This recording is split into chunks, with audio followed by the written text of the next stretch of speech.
We hear things. We're not, your games are later. I'm a hockey nerd. I usually stay up and watch games, but I don't have a lot on Kuzmenko except for the fact that, he had a great rookie year. We all know in Vancouver under Bruce. There it is, and and next year Talk comes in and Talk's a good friend of ours, and he's a bit of an old school guy. I don't know if they just were bumping heads or what. Maybe you can fill us in on that. And then he comes to you guys last year. He comes to the Flames last year, and actually heats up pretty much in the last 30 games. I think he had 29 games, had 14 goals or something. So what's the issue with him, or that you see maybe? Why has he fallen out of favor there? Yeah, he's an interesting case because he lit up the K. He came over as an older 20-year-old. And you see that occasionally from Russia, guys that, aren't necessarily of note around their draft time and then turn into really, really good players in Russia. And I think of Panarin as an example is one of them, but there's lots of guys like that. But to score 39 goals in your first year ever in the NHL is preposterous. That's crazy. I mean, it's not Teemu Selanne 76, but in sort of this modern era, it's like, wow, imagine a guy that has never played in a North American rink, comes over. He kind of is, at that age, you figure you are what you are. There's not much development left. He scores 39. And then the next year, he's rotting in the press box every once in a while because it's like, I don't really like the way he plays defense.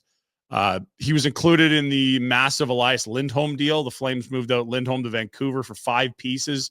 Hunter Brstevich is a prospect that's in the American League, a first, a third, a throw-in guy, and Kuzmenko was a guy that kind of helped make the money work. But I think the Flames also were like, hey, this guy did score 39. Yeah. And they changed coaches.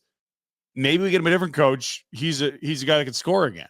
And he was exactly that after the deadline. To your point, he scores 14 and 29. Like, that's a half goal a game, guys. That's you're talking another 40-goal pace. So 39 is a rookie, 40-goal pace in Calgary. And it's like, shit, like that guy you might be able to spin out at the deadline in a year and get a similar type of deal like you did for Lindholm. And then this year comes around and Ryan Huska is coaching this team to get in the playoffs and win. And I think he's running into the same issues that Rick Tocchet ran into. And I think it'll be the issues that John Tortorella will eventually run into. Maybe not this year, because I do sort of think the Flyers are looking at next year. I don't think Torts is going to coach his ass off to try to get them 5 points higher this year. Not that he's mailing it in, but I just sort of think in those lost final months of a season, there's a little more, I guess, flexibility and looseness amongst guys, not the intensity of 1-goal games where you lose, you're out of the playoffs, you win, you're in the playoffs. Like, here's the thing about Kuzmenko: incredible hands, great shot, really crafty player, doesn't move his feet. They put these chips in the jerseys or whatever, this NHL tracking data. He's like one of the 5 slowest guys for average speed. Wow. It doesn't mean he can't move. It's just the way he plays, he doesn't really. He's sort of surveying and pivoting, and now he's going to use his hands. It's a little burst here, burst there, but he's just not moving a lot. He's not covering a lot of ground, which is interesting. Because if he did, he'd probably be Pavel Bure, to be fair. But his hands are that good.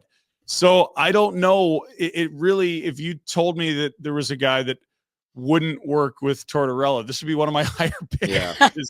The defense is waning, and it's he's left 2 coaches when it mattered wanting more, and when he was at his best, it was 2 coaches that were just like, whatever.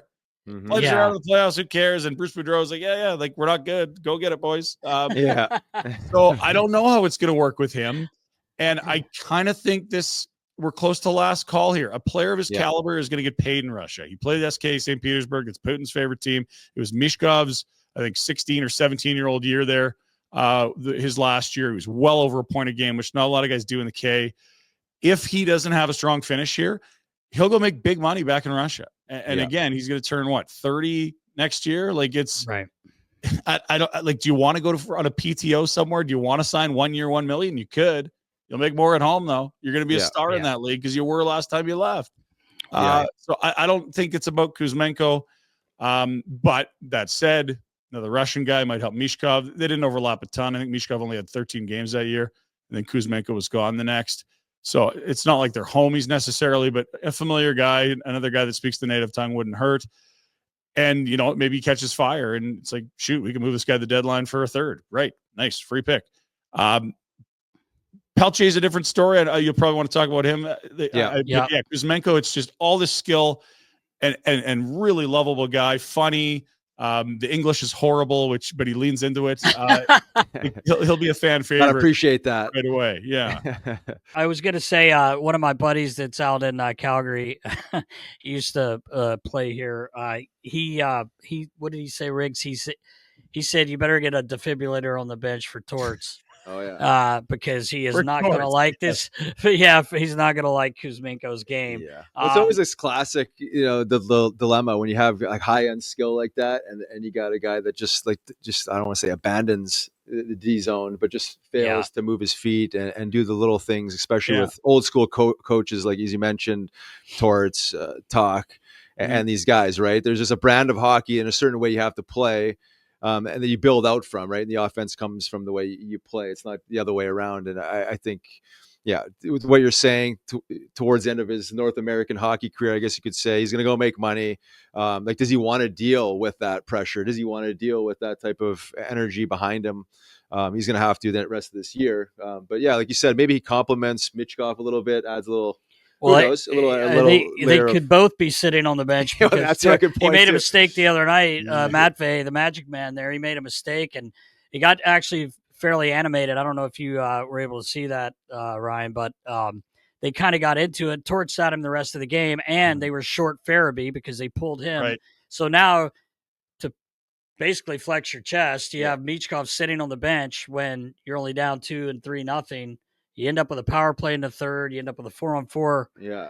Like Riley said earlier, like, okay, you yelled at him, hang the phone up and let the kid play because I don't know how much it helps him just sitting there all the time. And so we were just laughing, like, now you're going to be, if he doesn't like, if Kuzmenko is what we're hearing, as far as that side of the puck goes, he could be sitting right beside him. Yeah. The thing with those guys, like if they're scoring, and they've earned those top line minutes, and you're one of the go-to guys, and you could load them up on ozone and sort of live with the passable defense. But if they're not, they're just these glaring holes because other guys are getting those opportunities that are scoring. I don't know where the Flyers are at depth-wise after this trade, but if there's a hole in the top line, he can go play there. I wouldn't be surprised if he plays well there. Exactly. The challenge is when he's not scoring, what the hell does he do? Like he was stuck on 2 goals until about 10 days ago where he popped a pair against Minnesota, like 2 goals. Jeez. And so, like it's not going to be a long-term fit with Torts, but I also wouldn't be surprised if they find a way to make it work short-term and, maybe they flip him. Maybe it's just the end of the year. But Pelletier is going to be a much more Torts type player. He's a former first rounder that's not huge, but plays with great pace, great energy, a lot of enthusiasm. I don't know that there's a ton of ceiling there in the sense that I think the best case scenario is probably, a third line winger that buzzes around and might score you 20 a couple times. Like, I don't think this is a guy that's, he'll be a first liner in a few years. But that said, he's going to be a real helpful guy and a guy that will fit in nicely in a room. So, nice. He's going to be a guy that I think Flyers fans like. But again, it's just, if you're going to play that energy line role, it's a little harder when you're 5'10", 175. Yeah, I agreed on that. And we listened to Torchetti talk about him back in the day, or just having him as a player, and he talked about his character and everything you're saying, just like the work and the pace and just glue. I say glue guy.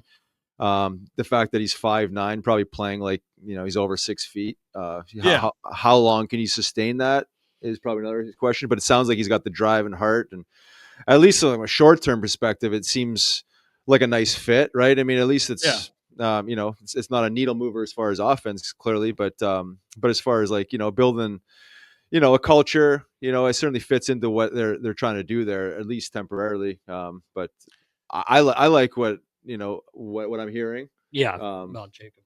But like you said, there's not a whole lot of ceiling there. But you do need guys like that, and if they can stay healthy and keep that energy high, I mean, we'll see where it goes. But I like to see him in the lineup. Interesting anecdote with him. He had a really, really good camp last year. Got hurt right at the end, and it was like because he had a monster year in the American League the year before. Like, we're talking well over a point a game, which is impressive for a guy that in his young 20s in the American League. And you're like, okay, It's time. He's a first rounder. He's gonna make the team this year. Gets injured at the end of camp. It's just the worst timing. Doesn't come back till the new year. First game back, Trouba drills him. You're like, oh no. Boy. And he just sort of was like, tiptoeing on broken glass the rest of the year. Went down to the American League in the playoffs, was not impactful. And you're like, did they just lose a prospect? Like, was that just the worst, run of, coincidences that led this guy to, he's just lost his confidence at the wrong time. Now he's getting passed in the system. Like we see it everywhere where, the wrong timing for injuries and things cost prospects sort of that spot or pecking order. And it was like, shoot, like he's cooked and he gets sent through waivers this year. Anyone can have this guy for free in October. Anyone. Right. A first rounder, skill. No one takes him. He goes down to the American League, and rather than pout or, do the woe is me routine, works his ass off, gets called back up, has been a great NHLer. So if you want the character story, that's it. A lesser human would have pointed the finger at everyone else, but he just pulled up his socks, worked harder, and is, I think, carved himself in the process of carving out a role in the NHL. So tip of the cap for him on that. It was a really tough year with those two injuries. Yeah, I appreciate that. Awesome. That's great insight. And, from a first rounder, we've seen this before a little bit with Scott Lawton, maybe a similar type of character, right? And probably glue guy within the locker room. But, years ago, played 2 or 3 years with the Flyers, sent down to the minor leagues, great attitude, did all the things he needed to, and established himself and found his way. I think what you're saying is probably accurate. Like Loss, exactly. Yeah. I mean, that to me, it's like the energy, attitude, and work ethic are really the only things you can really control. Sounds like he's done that, and here we are talking about him in a positive light, right? I mean, as a character guy that you want to be talked about. So I'm looking forward to having him in the lineup. We could use a little energy, obviously. Obviously, any locker room could use a good guy. Great guy, sounds like. Yeah, because we did lose to, I was still the equipment guy when Joel and Frosty came into the league, and we've remained good buddies, and they're actually super excited to be there. They needed a change. Both of them really did.